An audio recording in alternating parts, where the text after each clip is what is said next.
오늘도 9절까지의 말씀 제가 한 절 여러분 한 절 교독하도록 하겠습니다. 제가 먼저 읽습니다. 요단 서쪽의 아모리 사람의 모든 왕들과 해변의 가나안 사람의 모든 왕들이 여호와께서 요단물을 이스라엘 자손들 앞에서 말리시고 우리를 건너게 하셨음을 듣고 마음이 녹았고 이스라엘 자손들 때문에 정신을 잃었더라.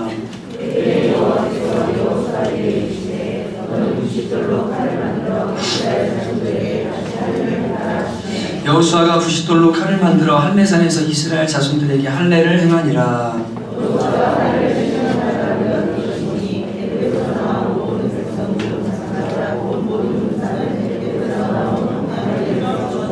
그 나온 백성은 다 할례를 받았으나 다만 애굽에서 나오는 광야길에서 난 자는 할례를 받지 못하였습니다.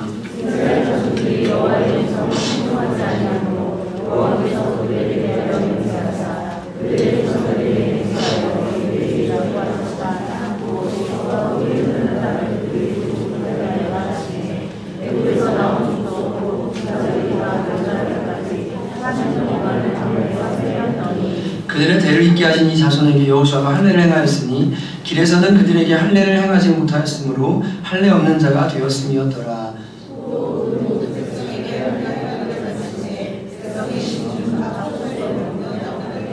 읽겠습니다.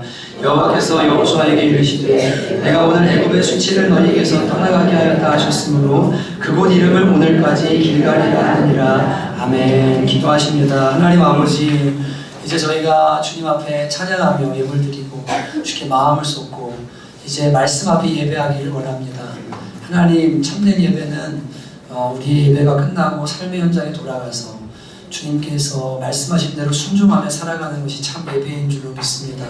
오늘 우리의 모든 생각과 고집과 아집들을 꺾어주시고 그리스도 앞에서 우리의 생각이 목종케 되어지게 하시며 그 말씀으로 우리를 변화시켜 주셔서 우리의 삶이 예배가 되어지도록 은혜를 더하여 주시옵소서. 이 시간 주님 말씀 앞에 아멘 아멘 예배하기 원하오니 겸손한 심령 허락하여 주시기를 원하고 주의 나라와 의를 구하며 예배하며 나갈 때 우리의 머리카락까지 세우고 계시는 주님께 모든 문제들을 내어 맡기고 하나님 평강 가운데 거할 수 있도록 은혜를 내려 주시옵소서. 말씀을 듣지 못하게 만들고 머릿속을 복잡하게 만드는 더러운 귀신들이 예수 이름으로 떠나가게 하시며 오늘 주의 말씀이 마음에 심겨지는 귀한 날 되도록 은혜 내려 주시옵소서. 예수님의 이름으로 간절히 기도하였습니다. 아멘. 옆에 분들 보시면서 한번 이렇게 한번 인사하십니다. 우리의 마음을 고쳐주세요. 이렇게 한번 인사하십니다. 시작. 우리의 마음을 고쳐주세요. 하나님께서 오늘 우리 마음 고쳐주시면 좋겠습니다.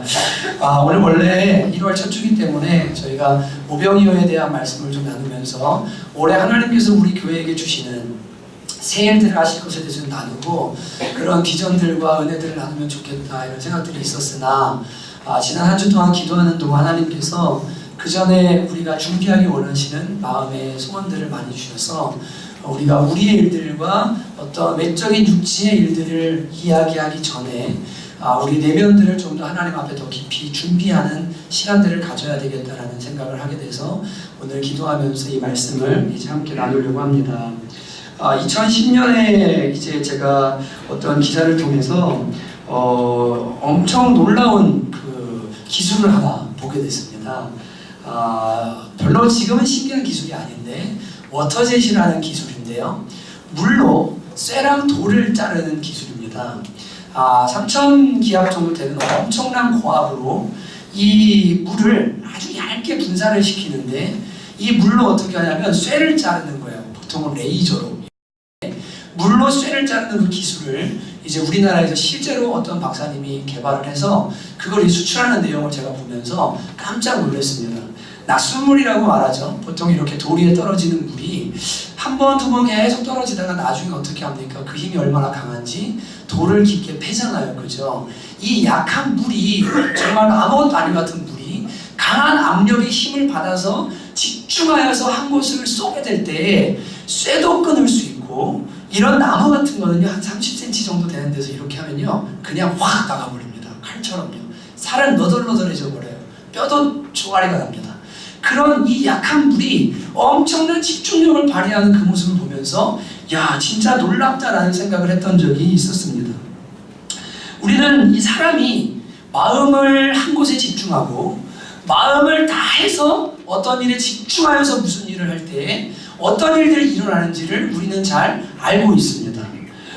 성경에 보면 이 느헤미야라는 사람이 고관 대작이었습니다. 바벨론 땅에. 그런데 하나님의 비전과 소망을 받았어요. 그리고 이 사람의 마음속에 무너진 예루살렘 성을 중건해야 되겠다는 그 마음에 사로잡혀서 그가 마음을 들여 집중하기 시작하고 하나님의 성령께서 느헤미야를 뒤에서 밀어주시면서 강한 파워로, 강한 압력으로 이 느헤미야를 밀기 시작할 때 그가 예루살렘 성에 돌아와서 무려 1200km가 넘는 거리를, 그 먼 거리를 와서 자신의 동족들을 도전하고 그들로 하여금 예루살렘 성을 중건하자고 도전하며 그 일들을 감당할 때 52일 만에 그 넓은 예루살렘 성이 중건되는 놀라운 기적의 역사가 일어나는 것을 우리는 보게 됩니다. 느헤미야 5장에 보면 느헤미야가 이렇게 기록하고 있습니다. 이는 우리가 마음을 들여 역사하였습니다. 마음을 들여 공사하였기 때문이라. 마음을 들여서 집중하기 시작하니까 불가능해 보이는 일, 원수들이 조롱하는 일들이 기적같이 일어나는 모습을 성경을 통해서 우리는 발견하게 되는 겁니다. 여러분, 흔히들 그런 이야기를 하죠. 정신일숙도 하사불성이라. 정신을 집중하며 못할 일이 없다라고 세상 사람들도 이야기를 합니다. 정신이라는 것은 다름이 아니라 마음을 이야기하는 것이고, 우리는 이 마음을 중심 혹은 정신 여러 가지 표현으로 표현하는데 그걸 다 묶어서 지정의의 총합체라고 이야기했잖아요. 생각과 감정과 의지가 유기적으로 움직이는 것이 마음인데, 이 마음이 하나가 되어 집중될 때 그때 어마어마한 능력의 역사가 일어나는 걸 우리는 알게 됩니다. 그래서 하나님께서도 마음을 중요하게 생각하십니다. 마귀도 마음을 중요하게 생각합니다. 하나님께서는 그래서 한 사람을 사용하실 때 먼저 그의 마음을 새롭게 하시고 하나님을 향해, 그리고 비전을 향해 집중할 수 있는 마음을 주셔서 영적으로 자라나게 하시고 정말로 도전하게 하셔서 한 사람이 할 수 없는 그 일을 집중된 마음을 통해 일으키시거든요. 그렇기 때문에 주님께서는 사람을 먼저 부르실 때 그의 영혼을 구원하실 뿐 아니라 그의 마음을 새롭게 하시는 중생의 씻음과 성령의 새롭게 하시는 역사를 예수님께서는 먼저 우리에게 주시는 겁니다. 반면에 마귀 역시 아무리 예수를 믿고 하나님을 알아도 그가 하나님께, 하나님의 소원에, 하나님 나라에 집중하며 살아가지 아니하면 산발적으로 어떤 열매를 거둘지는 모르겠지만 그가 할 수 있는, 하나님이 하고 싶은 그 놀라운 일들이 있는데 열매를 맺지 못하게 되기 때문에요. 마귀는 그 마음을 계속적으로 공격해서 분산시키고 염려하게 만들고 열매 맺지 못하게 만드는 거예요. 그래서 주님은 좋은 땅에 비유해서 가시떨기와 같은 마음밭은 말씀이 심겨도, 하나님의 뜻이 심겨져도 그가 순종할 수 없고 열매 맺을 수 없는 이유가 무엇이냐면 세상 염려, 재리의 유혹, 마음속에 집중할 수 없도록 너무나 에너지를 빼앗아가는 다른 것들이 많기 때문에 하나님이 하라고 하는 그 일을 할 수 없는 그 마음의 상태에 대해서 주님께서는 가르쳐주고 계시는 것을 우리가 보게 됩니다. 하나님은 마음을 중요하게 여기십니다. 인간의 마음이 얼마나 힘이 있고 능력이 있는지를 하나님은 아십니다. 왜냐하면 마음은 하나님께서 창조하셨기 때문입니다.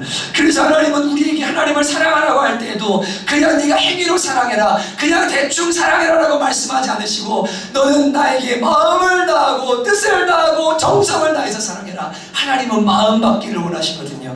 전도서 23장 26절에는 말합니다. 내 아들아, 내 마음을 내게 주며 너의 마음을 내게 달라. 네가 마음을 100% 나에게 주면 그때 무슨 일이 일어나는지를 내가 보기를 원하는데 네 마음을 나에게 달라라고 주님께서는 절절하게 외치고 계시는 것입니다. 여러분, 마음의 상태가 이처럼 중요합니다.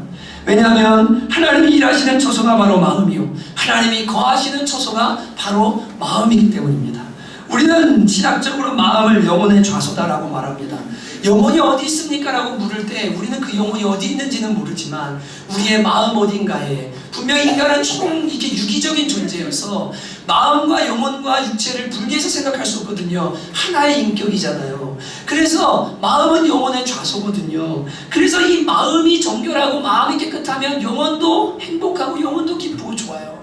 그런데 이 마음이 복잡하고 마음이 집중이 안 되면 영혼도 영향을 받게 되고 몸도 영향을 받게 되어 있어요. 그게 우리는 전인이기 때문에 그렇거든요. 마음이 그래서 너무나 중요합니다. 특별히 이 마음은 하나님께서 빌립보서 2장 13절에 보니까 너희 마음에 소원을 두고 행하게 하시는 분이 하나님이시다라고 이야기하십니다.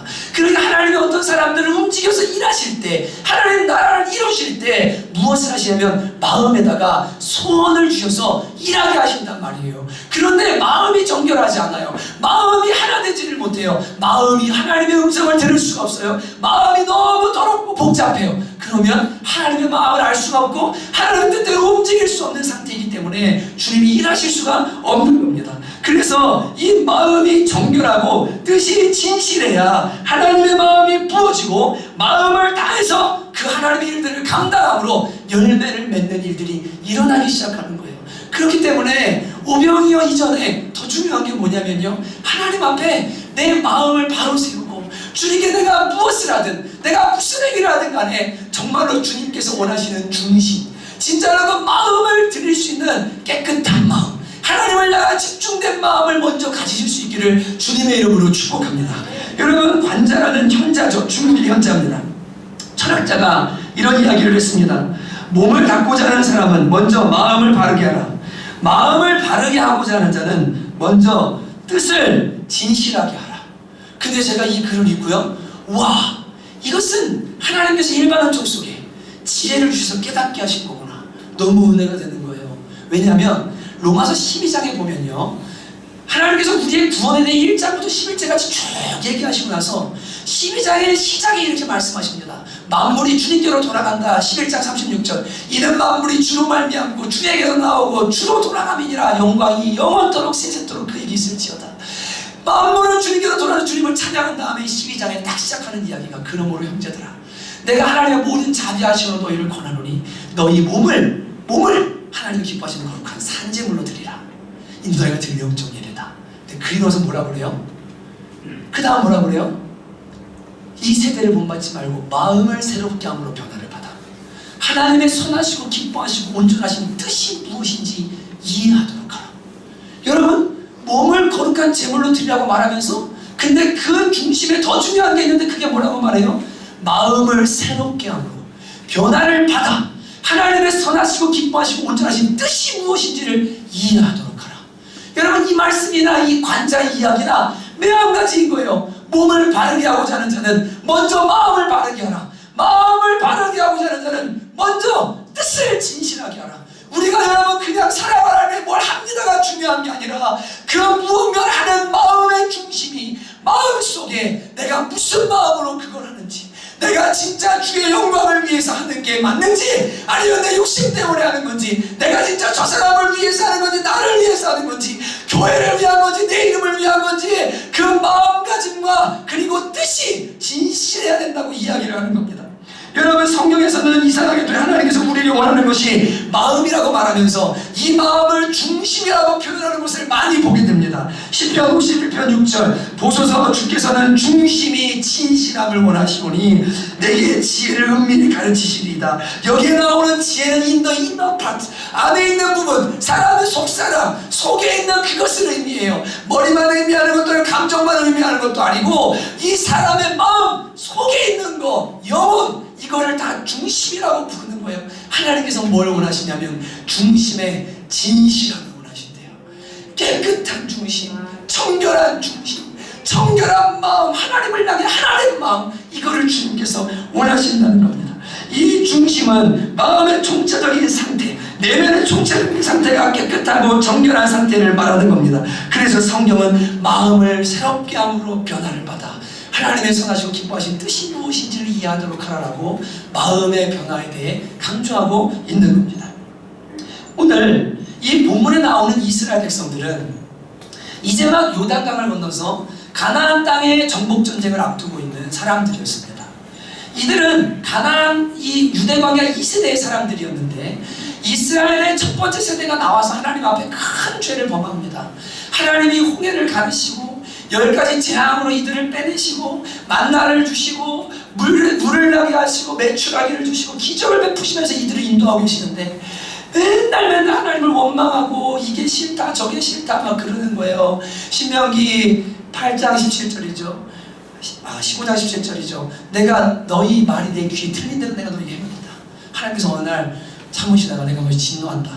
너희들 살려주긴 하는데 40년 동안 광야 생활할 것이고 너희 2세대만 그 당시에 죄를 알지 못하던 2세대, 사리분별 못하는 어린아이들만 가나안 땅으로 들어가게 될 것이다 라고 주님께서 말씀하셨습니다. 하나님 그들을 버리지 않아요. 그러나 유대 광야 40년 동안을 계속 그 좁은 광야를 방황하면서 살아요. 왜냐면 이들이 하나님 앞에 온전하게 순종한 마음을 들여야 되는데 마음이 계속해서 분산되고 하나님 섬겼다가 우상 숭배했다가 왔다 갔다 하니까 하나님께서 참고 인내하시다가 정신 차리라고 진노를 내려버리셨어요. 근데 1세대가 다 죽고 여호수아와 갈렙 외에 이제 그 할례하지 않는 백성들, 광야에서 태어난 백성들이 이 가나안 땅으로 이제 들어가게 되는 겁니다. 그게 여호수아의 내용이에요.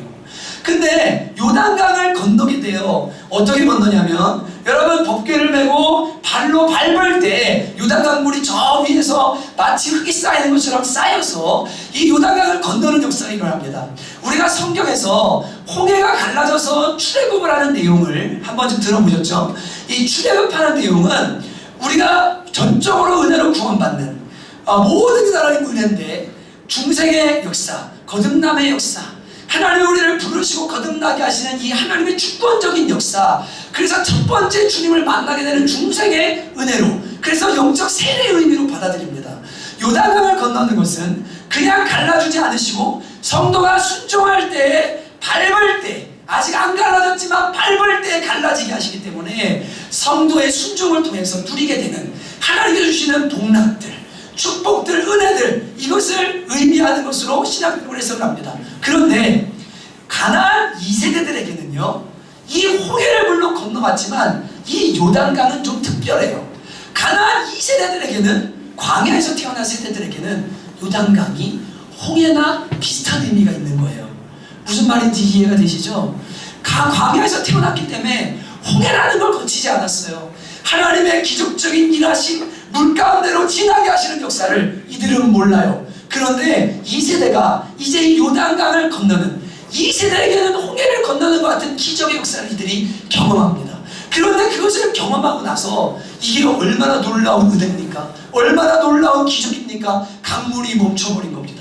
그랬더니 오늘 5장 1절에 이렇게 기록하고 있습니다. 요단 서쪽의 아모리 사람의 모든 왕들과 해변의 가나안 사람의 모든 왕들이 여호와께서 요단물을 이스라엘 자손들 앞에서 말리시고 우리를 건너게 하셨다함을 듣고 마음이 녹았고 이스라엘 때문에 정신을 잃었더라라고 이야기합니다. 이들이 정신이 혼미해진 거예요. 야, 어떻게 하나님이 저런 일을 하시냐, 저 신이 도대체 뭐냐. 그러니까 마음이 얼마나 막 충만해지기 시작하겠어요. 여러분, 이럴 때 우리가 흔히 경험하죠. 하나님이 막 응답하셨어. 야, 하나님 막 일하기 시작하셔. 와, 이때 어떻게 해요? 교만한 마음이 싹 올라오면서 뭐든지 할 수 있을 것 같죠. 야, 여리고서 당장 나와.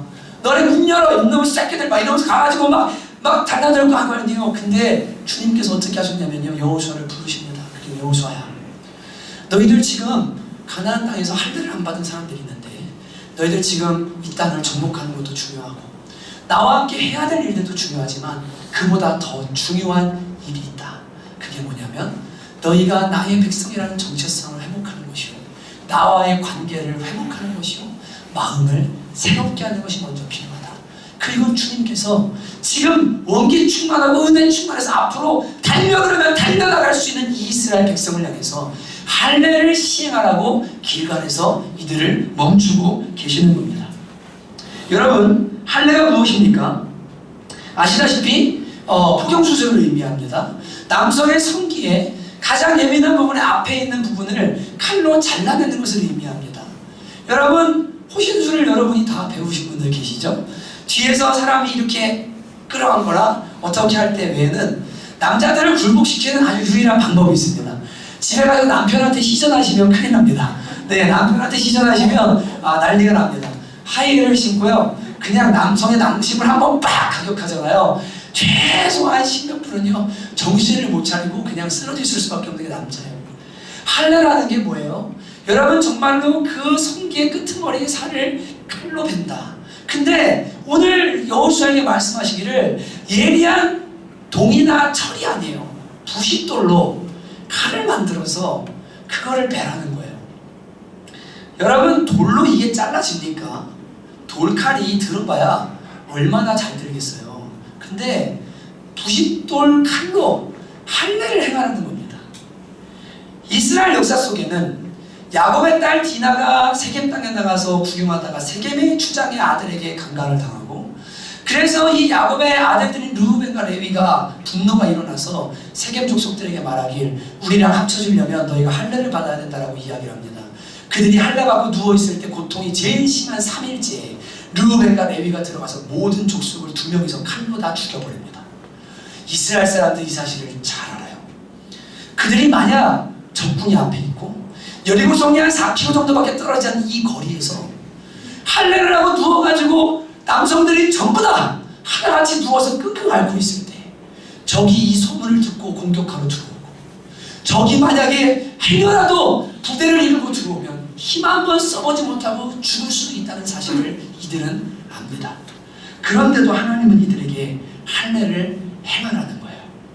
멈추라는 거예요. 여러분, 왜 그렇게 하시는 겁니까? 하나님의 군대로 하나님의 일들을 이루면서 살아가야 되는데 마음이 정결하지 않으면, 중심이 진실하지 않으면, 뜻이 하나님과 하나가 되지 않으면 안 되기 때문에 하나님이 이들의 마음을 먼저 새롭게 하시려고 할례라는 것을 행하도록 하시는 모습을 우리가 보게 되는 겁니다. 할례의 표이지만 로마서 2장 28절과 29절은 이렇게 말합니다. 오직 이면적 유대인이 유대인이며 할례는 마음에 할지니 영에 있고 율법 조문에 있지 아니하니라. 할례는 어디에 하는 거냐면 마음에 하는 거다. 여러분, 이들이 비록 육신의 할례를 행하고 있지만 이들에게 하나님이 원하시는 것은 무엇입니까? 몸이 아파요. 정말로 살을 찢어내고 피 흘리면서 누워있으면서 그들이 생각하는데 무엇을 생각하겠습니까? 맞아, 우리는 그동안 이 해야 될 일을 하지 않았어. 하나님의 백성으로서 정체성을 잃어버리고 살아왔어. 이제 하나님이 우리를 통해 일하고자 하시는데 이 일들보다 더 중요한 것은 내 마음이 하나님과 하나 되는 거야. 내 마음이 깨끗해져서 주님이 좌하면 좌하고 우하면 우하고 하나님이 주시는 소원과 마음이 나에게 잘 느껴져서 그분이 하라는 대로 하는 사람이 되는 거. 왜냐하면 우리는 전쟁에 능한 사람들도 아니고 우리는 돈이 있는 것도 아니고 무기가 있는 것도 아니고 이제 가나안을 주러 왔는데 저 성벽을 짓고 칼을 가지고 있고 전차를 가지고 있는 부대들과 어찌 맞붙어 싸우겠습니까? 이 골리앗과 같은 존재들과요. 이들이 인식해야 될 것은 딱 하나였어요. 이 싸움은 하나님께 있다. 내 인생은 하나님께 있다.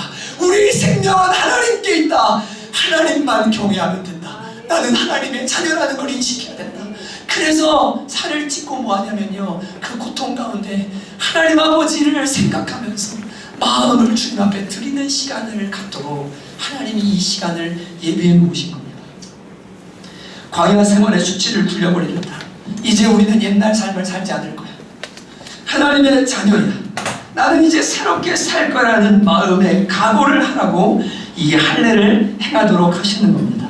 그런데 이 각오, 이 새로운 마음가짐이 얼마나 고통을 수반하는지 가장 연약한 부위의 살을 자르고 아파하는 신음하는 시간을 거쳐야만 새로운 마음의 존재로 태어나기 때문에 주님께서 이 할례의 시간을 보내게 하시고, 할례가 끝난 후에는 유월절을 보내게 하시면서 하나님과의 관계를 새롭게 하시는 모습을 말씀을 통해 우리가 발견합니다. 이들은 이 과정을 통해 나는 새롭게 된 하나님의 자녀다. 이전에 광야에서 살던 수치스러운 삶은 이제 나에게서 떠나갔다. 이제 나는 마음을 다해 하나님의 백성으로 순종하며 살겠다. 이런 마음의 굳은 결단을 하게 되는 것입니다. 여러분에게도 오늘 이런 주님의 은혜가 임하시기를 주님의 이름으로 축복합니다. 새해가 밝았습니다. 2018년이 2017년과 여전히 이어지고 있을지 모르겠지만 우리는 예수를 믿으면서 살아갑니다. 예수 믿는 사람들은 요단강을 건넌 사람들이에요. 뒤로 돌아갈 수가 없어요. 이제는 앞에 있는 적들이 있어요. 해야 될 사명이 있어요. 여러분, 구원받고 뭐 하시겠습니까? 여러분, 내가 하나님의 자녀가 되었다면 그 다음에는 뭘 해야 됩니까? 영적으로 성숙하고 하나님 나라의 군사가 돼서 주님을 섬기는 사람들이 돼야죠. 여러분, 하나님께서 말씀에 약속하셨잖아요. 한 번 성령을 주신 사람, 진짜로 거듭나게 한 사람, 내가 영원토록 떠나지 않고 함께 있겠다. 여러분, 그러면 우리는 지금 죽어도 하나님 나라에 간다는 확신이 있어야 될 줄로 믿습니다. 여러분, 이 은혜를 받은 우리가 오늘 죽어도 하나님 앞에 가는데 그러면 천국 가기 위해서 신앙생활 하는 겁니까? 아니요. 거긴 자동으로 가는 거예요. 왜? 우리 아버지 집인데, 내가 맨날 사랑하고 기도하며 교제했던 그분 집인데, 하나님이 어느 날 요한아 오늘 우리 집 가자 그러면 그냥 가면 되는 거예요. 여러분 걱정하고 염려할 필요 없어요. 이제 우리는 무엇을 위해 살아가냐면 자신을 정결하게 할 뿐 아니라 하나님 내 마음을 새롭게 하고 내 마음에 소원 주셔서 남아있는 인생 주님께 쓰임받기 원합니다. 하나님 전진하기 원합니다. 저 여리고와 같은 저 악한 존재들을 무너뜨리며 살아가기를 원합니다. 주여 저희를 사용하여 주옵소서. 이렇게 살아가야 되잖아요. 이렇게 살아가야 되는데요. 우리 앞에 얼마나 적이 강합니까? 여러분 전도 한번 하려고 그러면요, 전도 대상자들을 한번 만나서 이렇게 대화해 보십시오. 우리 교회가 몇 년 동안 씨름하면서 영혼들이 막, 저희 교회는 특징이 있는데 뭐 이렇게 교회를 그냥 와가지고 편하게 이렇게 다니다가 뭐 이렇게 또 나갔다 이렇게 하는 교회가 아니고요. 이 한 명원이 주님께로 돌아가기 진짜 힘들어요. 교회 오다가 사고 나고 막 마귀가 엄청 공격하고 막 뭐 별별 일이 일어나면서 막 교회로 오는데, 어떤 영혼들은 3년을 막 씨름을 해요. 그러다가 주님께로 돌아와요. 우리 장지현 집사님의 아들 원서 이번에 단기 선교를 가기로 했습니다. 할렐루야. 이 아이는 미국에 있을 때부터 게임 중독에 빠져서, 여러분 다 아시잖아요 내용을요. 심지어 가족들을 폭행하고 집에다가 방아도 저지르고 막 게임 중독에 빠져가지고 애가 막 이러던 애인데, 하나님 아이를 인도하다가 교회로 부모의 믿음을 따라 보시고서 인도해 주셨는데 3년 만에요. 3년이 다 됐는데 아이가 작년 여름 이 후반부부터 아이 마음속에 변화가 일어나는 거예요. 그러더니 목요 예배 끝나고 제가 한번 오라고 그랬어요. 만났는데 걔가 그날 밤에 진심을 저한테 얘기하면서, 목사님 저 마음이 너무 복잡해서 죽겠어요. 왜? 마음속에 미움이 일어나고 분노가 일어나고 장애인들을 보면 불쌍한 마음에 막 저런 것들 왜 살아 이런 마음이 일어나고 막 때리고 싶고 막, 이 분노를 어떻게 할 수 없는데 목사님 이 분노를 어떻게 해야 됩니까? 제가 얘기했죠. 야, 목사님 아버지가 워낙 목사님 많이 때리고 엄마도 때려서 장애 만들고, 근데 그 분노가 내 안에 있었는데 예수님 만나고 하나님 만나니까 주님의 성령님이 내 안에 오시니까 이 분노가 진짜 사라지더라. 야 진짜 사라지더라. 그리고 긍휼력 있는 마음 자꾸 일어나더라. 너 주님 만나봐. 주님께 기도해봐. 이 아이가요, 그날 밤부터 제가 보내준 영상을 진짜 보면서요 마음을 주님께 진심으로 드리기 시작했어요. 어느 날 오더니 막 예배의 은혜를 받아요. 그리고 막 그래요. 그러니 지난 송영신 예배 끝나고 제가 톡을 보냈습니다. 원수야 뭐하냐 그랬더니 얘 뭐해요? 그래서 너 졸업식 꼭 가야 되냐? 단기 선교로 졸업식 겹쳤거든요. 졸업식 꼭 가야 되냐? 그랬더니 얘가 있다가 왜요? 단기 선교 가자고요? 그러는 거예요. 제가 선교 가자 그랬더니 조금만 기도해 볼게요. 고민해 볼게요. 그러더니요 다음날 아침에 문자가 와서 목사님 저 갈게요. 근데 단기 선교를 졸업식을 안 가고 단기 선교를 결정을 한 거예요. 얘 하나님께서 이번에 가서 은혜로 완전히 뒤집어 주시고 제가 믿습니다. 근데 우리 장한단 집사님, 장지 집사님이 기뻐가지고 집사님 원서가 단기 선교 가기로 했습니다. 그랬더니 이 장한단 집사님 저한테 톡을 또 하나 보내줬어요. 목사님 원서가 송구영신 예배 때는 이렇게 얘기하더라고요. 뭐라고요? 했더니 하늘 이야기가, 엄마 내가 그렇게 교회 오니까 그렇게 좋아? 그러더래요. 그래서 엄마가 진짜 좋아. 안아줬대. 그랬더니 원서 입에서 나온 이야기를 합니다. 내년에는 원혁이도 꼭 데리고 올게. 4월에 제대하거든요. 원혁이도 꼭 데려올게. 3년 만에 이 아이가요 하나님 앞에 마음을 드리기로 한 거예요.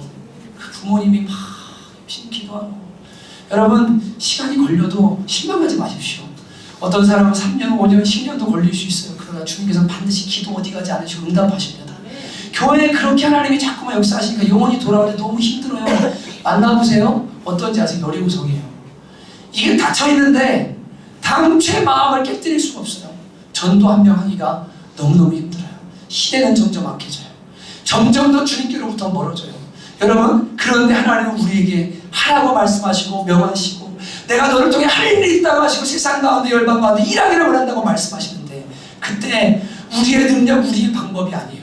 하나님의 지혜, 하나님의 방법, 하나님의 은혜가 아니면 우리는 할 수가 없어요.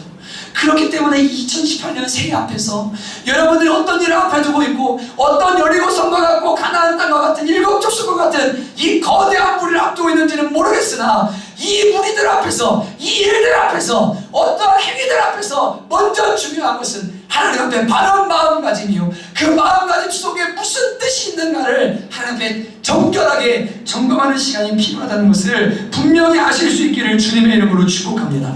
여러분, 하나님께서는 마음을 정결하게 하시고 정결하게 한 그 마음 속에 하나님의 생각을 부으시며 주님의 일들을 이루시는데, 왜 그렇게 하시냐면 사랑하시기 때문에, 그리고 정말로 버리지 않기 때문에, 끝까지 붙드시기 때문에, 그런 하나님은 거룩하시기 때문에 정결하지 않으면 은혜를 주실 수가 없거든요.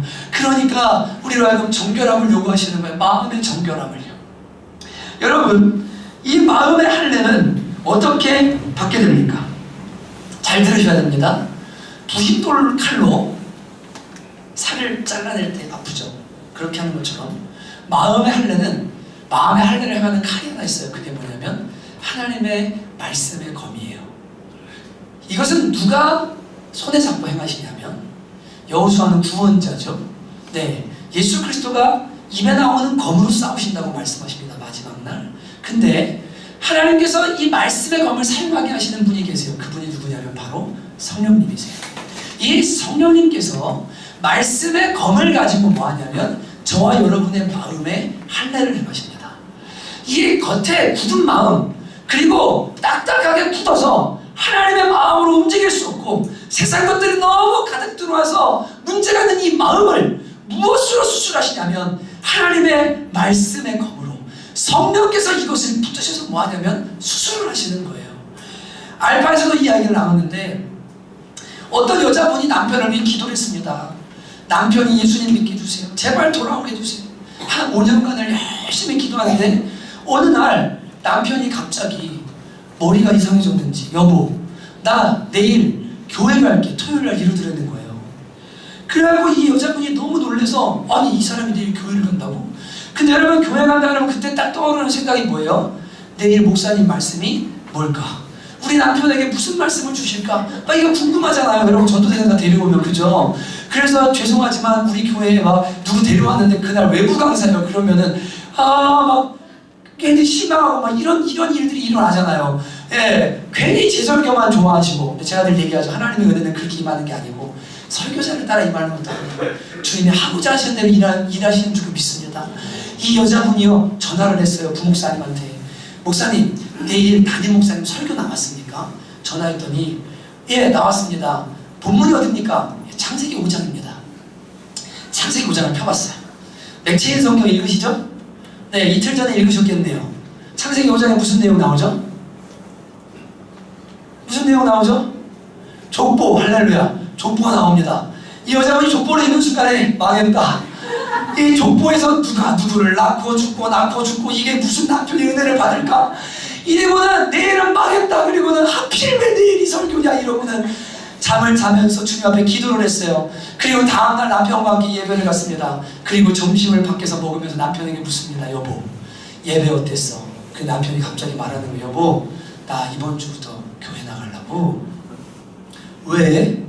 그랬더니 이 남편이 말하기를, 성경을 읽는데 낳고 죽고 계속 나오는데요, 성령님이 그 마음속에 뭐라고 말씀하셨냐면 너도 죽어라고 말씀하시더래요. 너도 죽어. 너도 반드시 죽어. 그러면서 무슨 마음이 들어왔냐면, 맞아, 나도 죽어. 나도 언젠간 죽는데 하나님 앞에서 심판받는다면 큰일 나겠다. 나도 내 영혼과 마음을 준비해야 되겠다. 이 마음이 들어서 교회를 다니겠다고 결단을 하게 됐다는 거예요. 여러분, 성령께서 요한복음 16장에 보면 진리의 영이 오시면 너희를 모든 진리 가운데 인도하시는데, 그가 죄에 대하여, 의에 대하여, 심판에 대하여 세상을 책망하시리라고 말씀하십니다. 성령님이 오셔서 무엇을 하시냐면 우리의 죄를 책망해 주신다는 거예요. 너 죄인이야. 너는 지금 죄 가운데 빠져 있어. 너는 네가 의롭다고 말하고 괜찮은 사람이라 말할지 모르지만 너는 새롭게 되지 않으면 지금 소망이 없어. 너는 마음의 할례가 필요한 존재야. 너 숨겨있는 죄야. 그거 버리지 않으면 큰일 나. 하나님께서 성령을 보내셔서 죄를 지적해 주세요. 그리고 의에 대해 알려주세요. 이 죄를 내 힘으로 어떻게 할 수 없구나. 예수님의 의로만, 예수님의 피로만 내가 깨끗해질 수 있구나.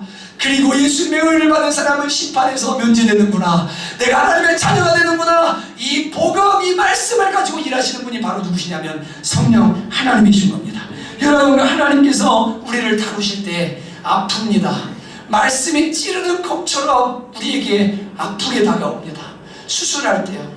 그래서 어떤 분들은 하나님의 회개의 은혜, 마음을 새롭게 하는 은혜를 받을 때 내 죄가 깨달아지고 지난 삶이 후회되고 내가 이제는 수치스러운 삶을 살기 싫다라고 하는 그 모든 것들이 가슴 아파하면서 회개하는 역사가 일어나는 분도 있고, 또 반대로 어떤 분들은, 잘 들으셔야 됩니다, 마음을 하나님 앞에 드리지를 못하니까요, 하나님께서 삶과 육신을 건드리시기 시작하시는 거예요.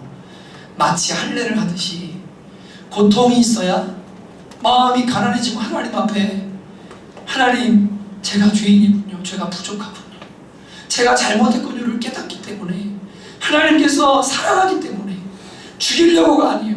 예레미야 29장 11절은 말해요. 너희를 향한 나의 생각을 내가 아나니 너희 장래에 평안을 주려 함이라. 내가 너희를 죽이려고 하는 게 아니라 너희에게 생명 주려고 하는 게 나의 마음이라고 주님 말씀하세요. 그분에게로부터 오는 모든 것은 다 선하고 아름다운 거예요.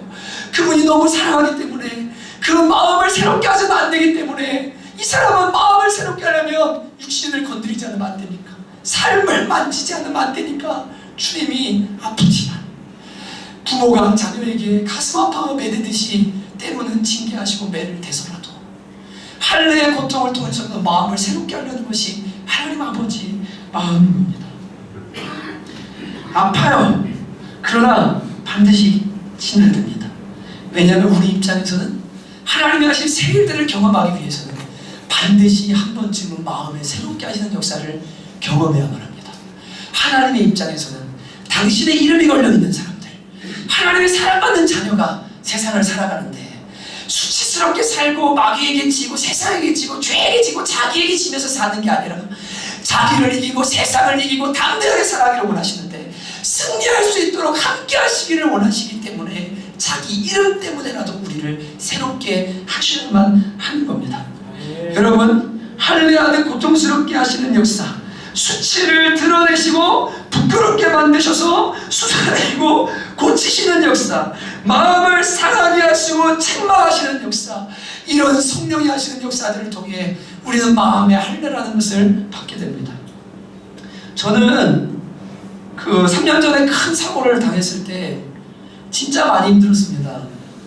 제가 얼마큼 아팠는지는 제 아내랑 우리 아이들만 압니다. 저는 이렇게 어려서부터 소원이 하나 있었어요. 그 흔히 말하는 호남, 쾌남 스타일 있죠. 남자다운 사람. 그런 게 되는 게 저의 비전이었어요.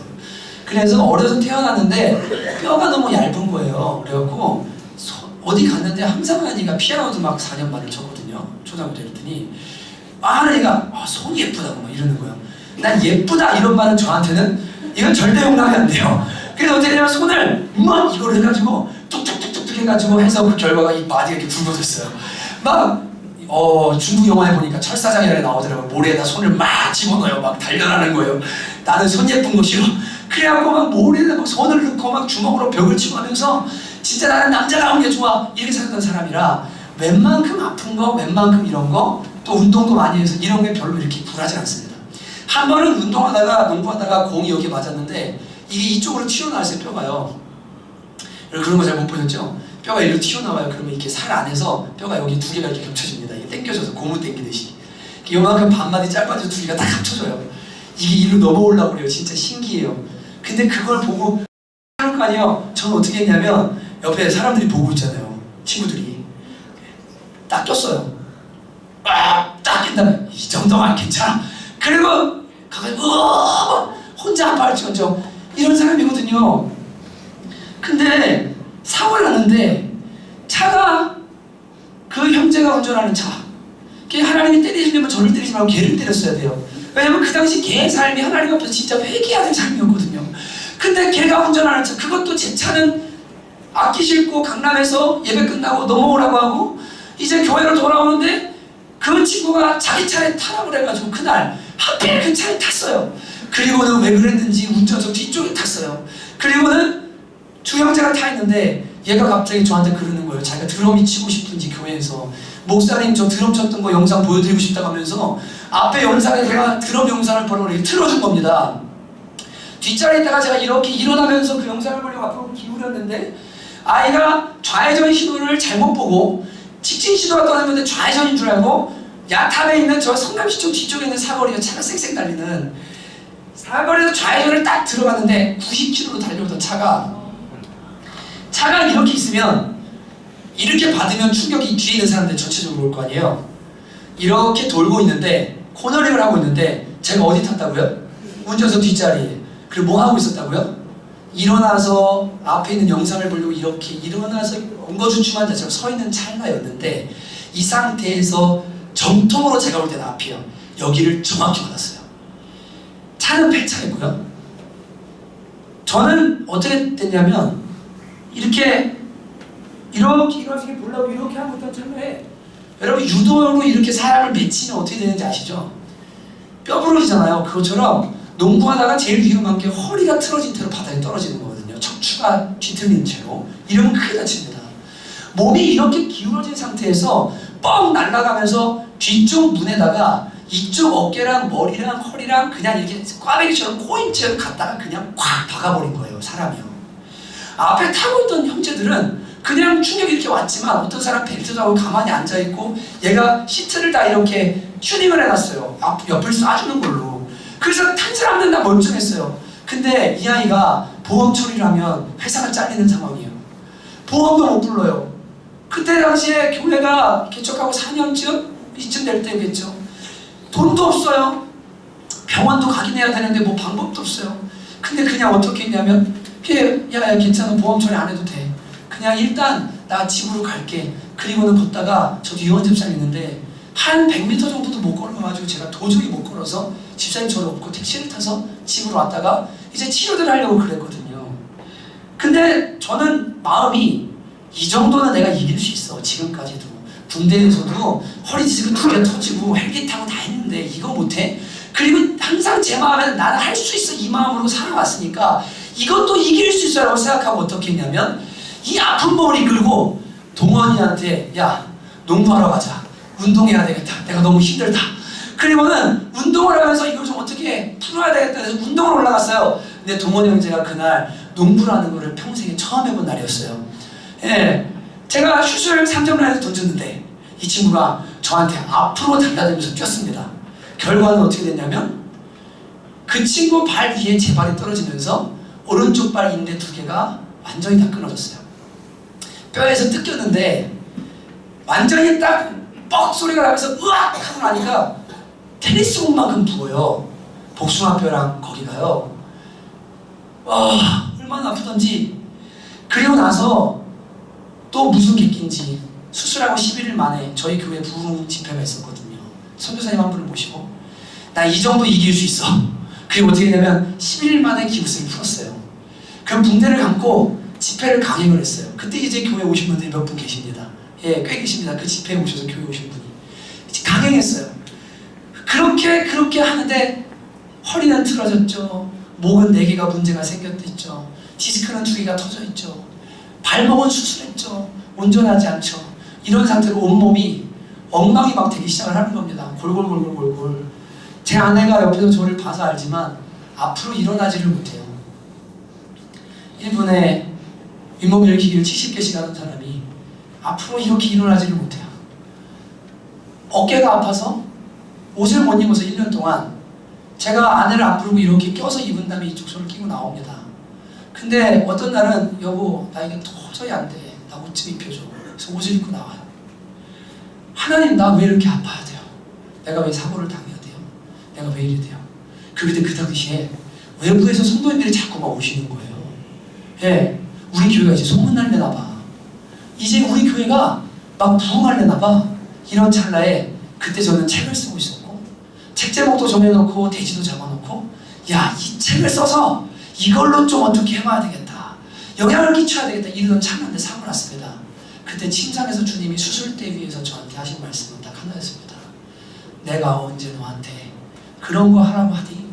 내가 나한테 원하는 것은 마음의 정결합니다. 너는 내 앞에서 깨끗해라. 너는 내 앞에서 정직해라. 내 앞에서 정결해야 된다.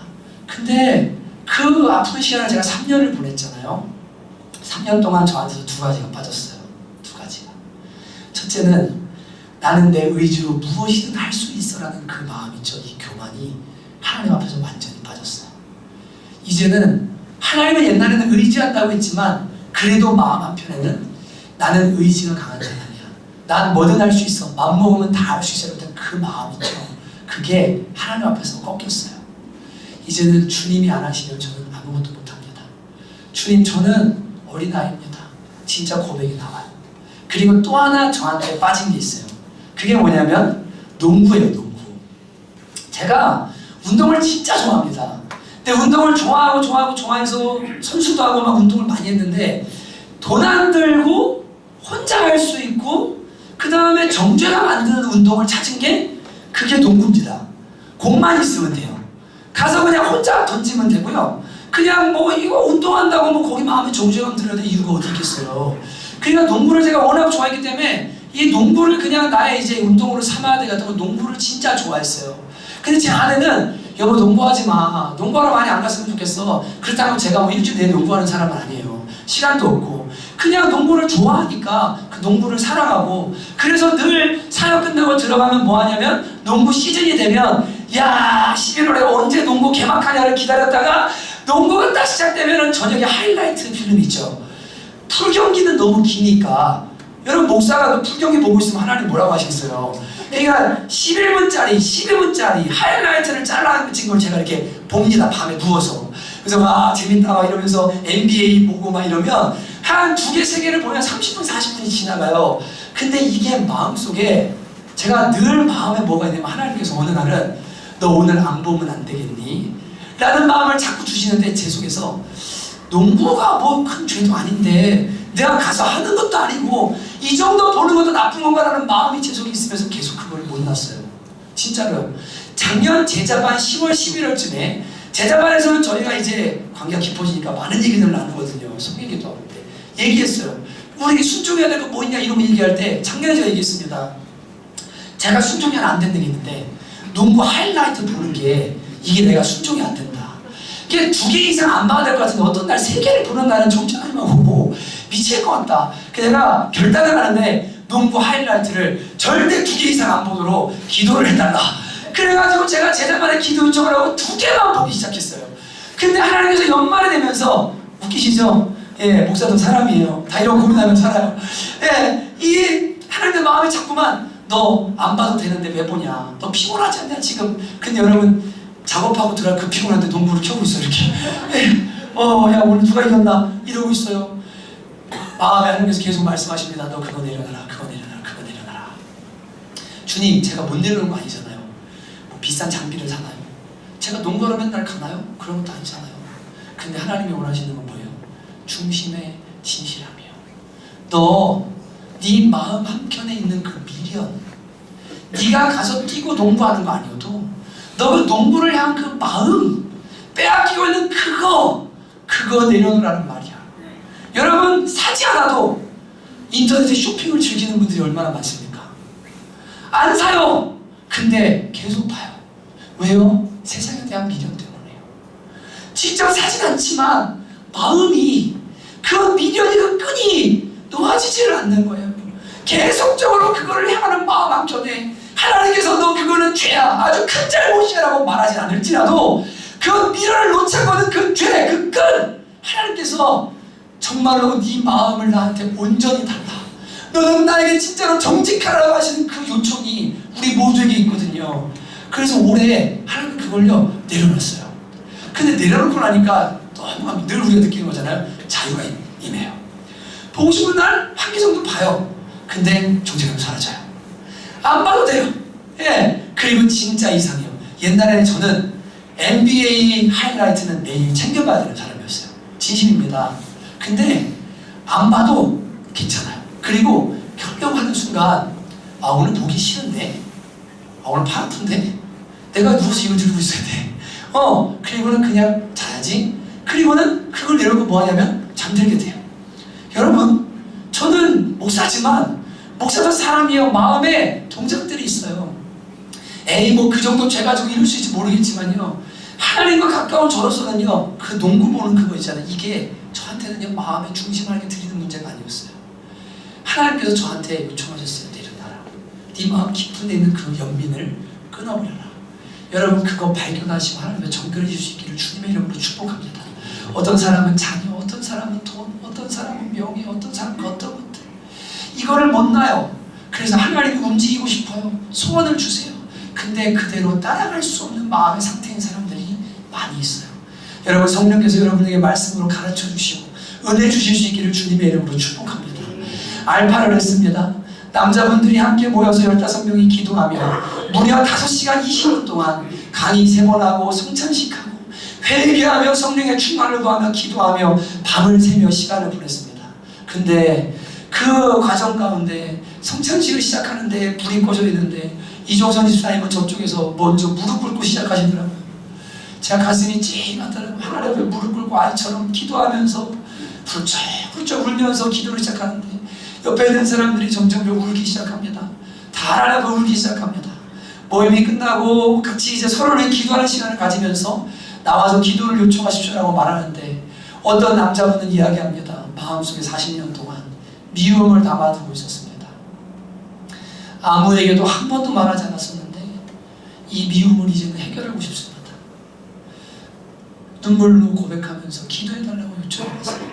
같이 기도합니다. 어떤 형제는 나와서 이야기합니다. 세상 즐거움을 끊어버리면 재미가 없을 것 같고 너무 두려운 마음이 들었대요. 근데 두려워하지 마시라는 그 설교 중에 그 부분을 하는 중에 저 뒤에서 형제가 울고 있는 걸 제가 봤거든요.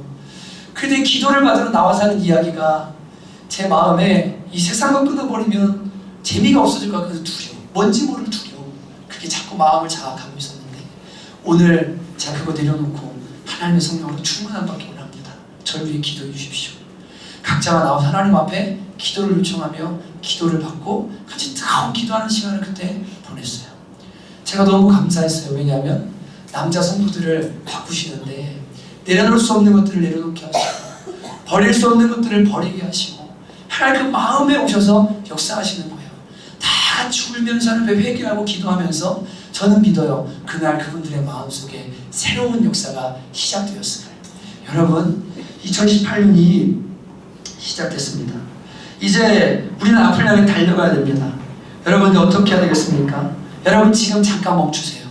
그리고 하나님 앞에 마음을 먼저 드려보세요.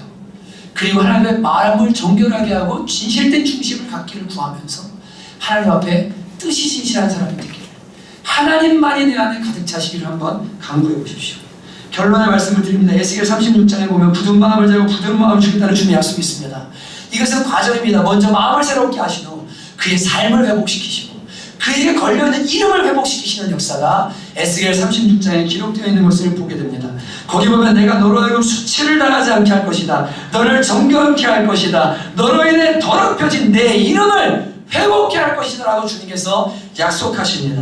여러분, 성령께서 저와 여러분 마음속에 오늘 새롭게 하시는 그 역사를 주셔서 여러분의 수치를 굴러가게 하시고 여러분을 정결하게 하시고 여러분과 저로 인해 더럽혀진 주님의 이름이 다시금 영광받는 역사가 저와 여러분의 삶에 일어나시기를 주님의 이름으로 축복합니다. 같이 이 시간 우리 찬양하고 함께 기도하기를 원하는데요. 여러분, 성령이여 내 영혼을 아까 부른 우리 찬양 있죠. 여러분, 같이 한번 찬양할 때 주님 절 좀 새롭게 해주시기 원합니다. 내 영혼이 세상 유혹 다 이기고 다시 주를 닮아가기를 원합니다. 여러분, 이런 마음에 진짜 간절한 소원을 가지고서 같이 이 시간 찬양하고 기도했으면 좋겠습니다. 성령이여 내 영혼을 고백합시다. 성령이여 내 영혼을 충만케 하소서. 내 속에 강물이 넘쳐나게. 성령이여 내 영혼을, 성령이여 내 영혼을 충만케 하소서. 내 속에 강물이 넘쳐나게. 오 성령 하나님, 오 성령 하나님, 날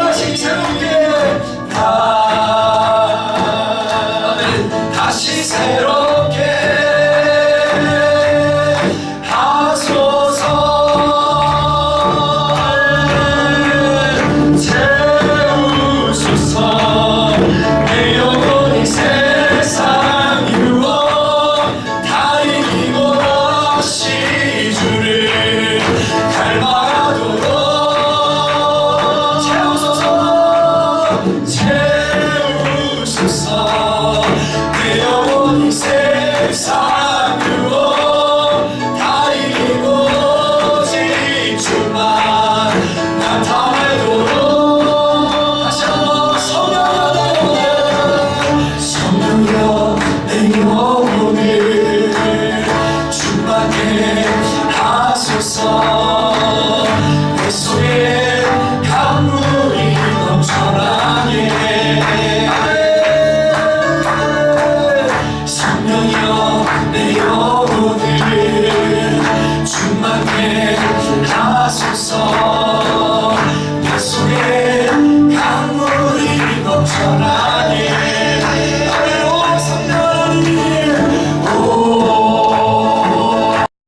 성령 하나님, 나 다시 새롭게, 나 다시 새롭게 하소서. 채우소서, 채우소서. 내 영혼이 세상 그도 다 이기고 남지 갈망하도록 채우소서. 내 영혼이 세상 그도 다 이기고 진주를 나타내도록 채우소서. 채우소서.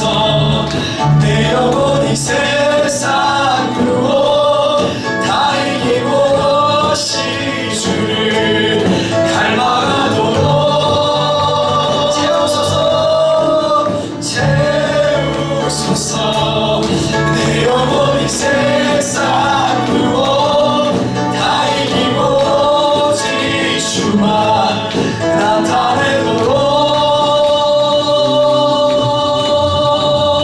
사랑하는 성도 여러분, 제가 저의 이야기를 하는 것은 여러분들에게도 아마 크든 작든 하나님께서 마음에서 내려놓으라고, 그리고 너 이제는 그 수치를, 그 죄를 버리라고, 너의 마음이 굳은 살이 되었고 지금 너무 딱딱하게 굳어서 너는 나의 마음을 느낄 수도 없고 내가 주는 사랑을 받을 수도 없고 내가 주는 그 은혜들을 누릴 수 없는, 살았으나 죽어있는 상태라고 말씀하시는 사람들이 있는 분들이 계실 줄 모르겠습니다. 여러분, 하나님께로 올인하십시오. 그분께 온 마음을 한번 드려보기로 결정해 보십시오. 주님 여러분을 유쾌하게 하시고 즐겁게 하시고 풍성케 하시고 복되게 하실 것입니다. 왜냐하면 그분은 만유의 하나님이시오, 만유의 주인이시오, 우주의 창조주이신 그 크신 하나님이 내 마음을 완전히 사로잡기 시작할 때, 여러분 정말로 우리의 마음은 우주보다도 더 크고 놀라운 정말로 축복의 역사가 우리 마음속에서도 일어나는 것을 경험하기 시작하게 될 것입니다. 여러분 오늘 결단하시기 바랍니다. 하나님, 제가 주님 앞에 버려야 될 거, 오늘 마음의 할례를 행해야 될 거 성령님 저한테 가르쳐 주시고, 주여 오늘 이 새해 벽두에 주 앞에 완전히 내려놓고 정결한 마음으로 주님의 음성 듣기를 간절히 원합니다. 주여 우리를 충만하게 하시고 인도하여 주시옵소서. 주여 마음으로 함께 기도하며 부르시려 하십니다. 주여 하나님 아버지, 하나님 아버지, 주님 저희가 간절히 사모하며 기도하며 나아갑니다. 아버지와 시간 주님 앞에 우리의 마음을 드립니다. 하나님 아버지, 하나님 아버지요, 주님을 믿고 세상을 살아가고 있지만 아버지 주님을 아버지 세상이 너무나 많이 취했고 아버지 우리의 마음이 너무나 더럽고 너무나 많은 악한 것들을 물들어 있음을 시간 고백합니다. 하나님 아버지, 저희 마음을 살펴보게 하여 주옵소서. 마음이 바른 사람, 하나님 뜻이 진실한 사람 되어지도록 하나님의 은혜를 주시기를 간절히 원합니다. 내 속에 버리지 못하는 세상 살아오는 마음과 미련과 영민과 하나님의 끊어지지 않는 끈들을 온전히 내려놓도록 은혜를 넣으셔서 주님이 가라면 가고 주님이 서라면 서고 주님이 하나님 할 수 있는 사람들이 되어지도록 주님을 모아주시기를 간절히 원합니다. 하나님의 시간 마음을 정돈하게 할 수 있도록 성령이 여기서 마음의 할례를 하여 주시옵소서. 말씀으로 가르쳐 주시고 하나님 아버지 우리의 말씀으로 하나님 아버지 죄인들과 하나님 우리의 의로움을 알려주시고 심판을 내게 가르쳐 주셔서 주님 앞에 바로 설 수 있는 은혜를 더하시기를 하나님 간절히 원하고 축원합니다. 오 주님을 새롭게 하신 님을 기대하며 나아갑니다. 하나님 바랍니다. 기도합니다. 하나님 새로워지기 원합니다. 아버지와 돌려내기 원합니다. 수치스러운 삶을 버리기를 원합니다. 완전히 풀려버리기를 원합니다. 아버지와 은혜를 누려주셔서 오늘 주 앞에 결단하고 마음에 들어가고 심령에 하나님 그 은혜를 하여 주시옵소서. 주님 감사합니다. 아버지, 아버지, 아버지 하나님, 여러분 한 번 더 기도할 때는요, 여러분 주님 앞에 마음을 쏟고 여러분의 오늘로 진짜 한번 입술을 열어 기도해 보십시오. 하나님께서는 구하고 찾고 간구하는 사람에게 반드시 응답해 주십니다. 주님, 저 새로워지기 원합니다. 하나님, 이 죄의 고리들을 끊어버리기를 원합니다. 저의 생각을 사로잡고 있고 하나님께로 나오지 못하게 만드는 것들이 끊어지기 원합니다. 주여 오셔서 저를 다스려 주시고 수술하여 주시고 할례하여 주십시오. 새롭게 해주십시오. 여러분 기도하면 하나님 반드시 여러분에게 찾아오시고 여러분과 저의 마음을 변화시켜 주십니다. 이 시간 같이 한번 말씀을 의지하며 믿음으로 한 번 더 우리의 속 깊은 곳에 있는 것들 주님 앞에 고백하고 통하며 함께 기도하며 나가도록 합니다. 기도하겠습니다. 하나님 아버지, 또한 이 시간 기도합니다. 하나님 아버지, 이 시간 주님 앞에 저희들의 마음을 열고 하나님 마음을 주님께 고백하고 기도하며 나갑니다. 하나님 아버지, 저희를 새롭게 하여 주시옵소서. 주님, 내 힘으로 아버지 하나님, 물론 내가 어떻게 할 수 없었던 그 모든 것들을 주님 이 시간 주님 앞에 내려놓으며 나갑니다. 사랑의 하나님 아버지, 은혜를 넣어여 주옵소서. 주님 불쌍히 여겨주시고 하나님 은혜 내려주시기를 간절히 원합니다. 주님 마음속 깊은 드리는 모든 고민, 하나님 무거운 마음들과 정죄감과 묶여있는 마음들 이 시간 다 자유로 은혜를 나와시고 주님 앞에 정직히 은혜가 원하며 이 시간에 아버지 내려놓아 말미암아 하나님과 새롭게 되는 귀한 시간 되어지도록 주께서 은혜 넣어 주시옵소서. 하나님 감사합니다. 주님 감사합니다. 감사합니다. 아버지, 마지막으로 기도할 것 있습니다. 여러분 혹시나 육신의 할례처럼 고통스러운 육신의 일들, 질병이든 어떤 문제든 또 어떤 것들로 인해서 밤잠을 못 잘 정도로 너무 힘들고 마음에 고민이 되고 마음이 우울해지고 또 공황장애가 올 것 같고 분노가 일어나고 그런 분들 혹시 계십니까? 여러분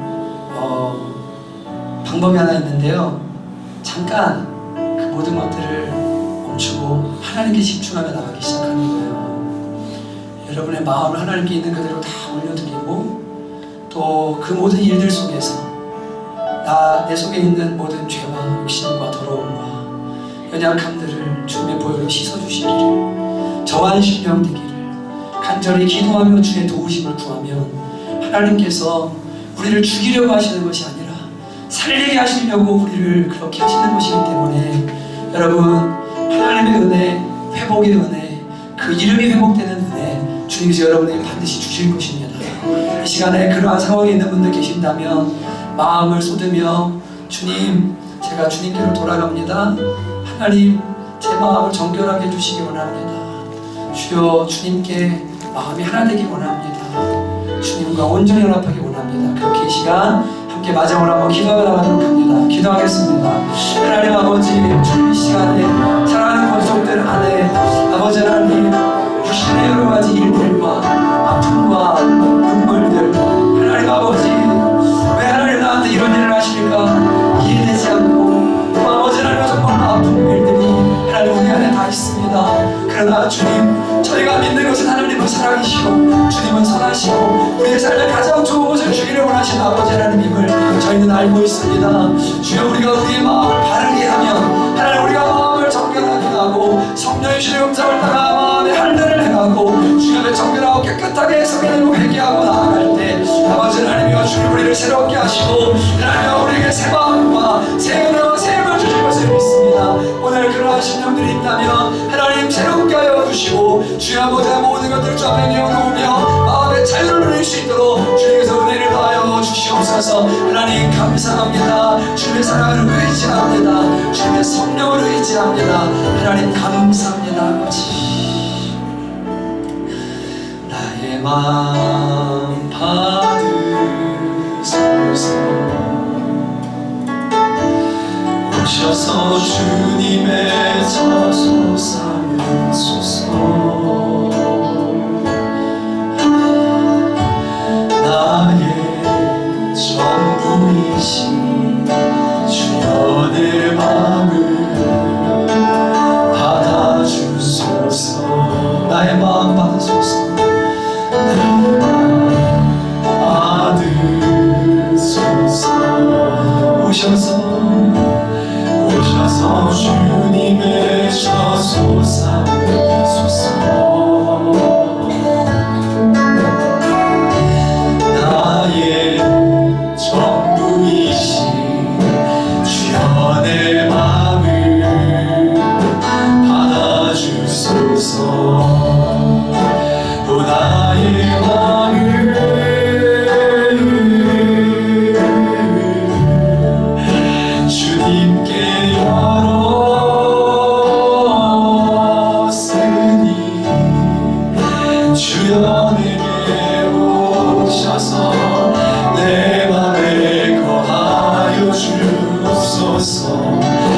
주가 기뻐하는 주의 성전 되게 하소서. 너의 맘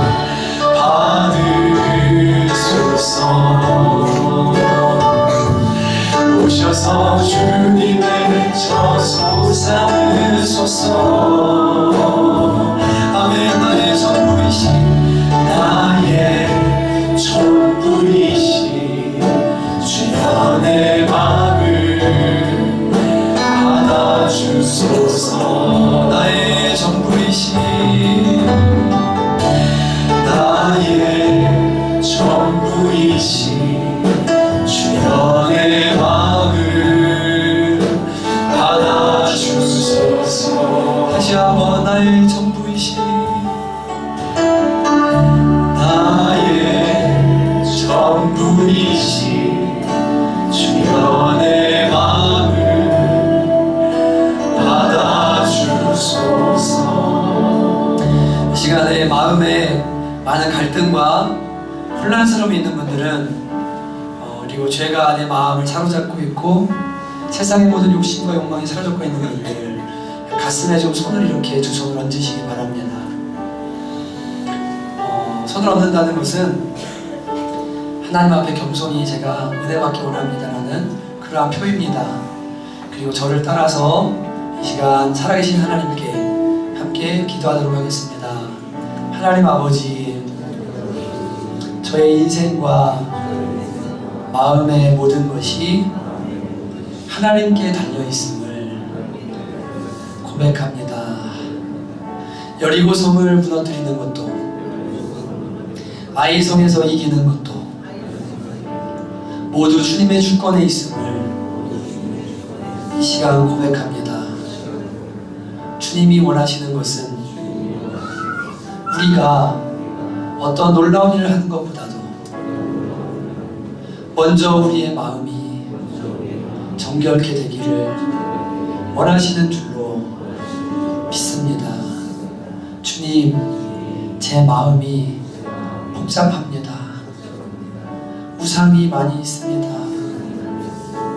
죄가 많이 남아 있습니다. 그러나 주님, 저는 온전히 주님의 사람이 되고 싶습니다. 하나님, 제 마음을 장악하여 주시고 100% 다스려 주시고 인도하여 주시옵소서. 예수님의 이름으로 기도합니다. 제가 기도합니다. 하나님 아버지, 이 시간 하나님을 잃어버리고 마음의 정결함을 잃어서 마음의 평강과 주님의 음성을 잃어버린 영혼들이 있다면 회복시켜 주시고, 그 틈을 타고 들어와서 마음을 헤집어 놓고 복잡하게 만들고 더럽게 만드는 모든 악하고 더러운 수수마귀들 나사렛 예수 이름으로 떠나가도록 은혜 더하여 주시옵소서.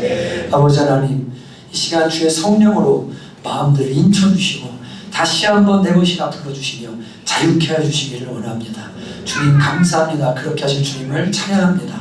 이제는 우리 주 예수 그리스도의 은혜와 하나님 아버지의 아들을 내어주시기까지 사랑하신 다함이 없는 사랑하심과 성령의 내주하시고 교통하시며 충만케 하시는 역사가 오늘 마음을 하나님께 드리기로 결정하고 삶의 자리로 돌아가는 사랑하는 성남청교회 권속들 머리 위에, 그리고 이들의 가정과 기업 위에 이제로부터 영원토록 함께 있기를 간절히 축원하옵나이다. 아멘.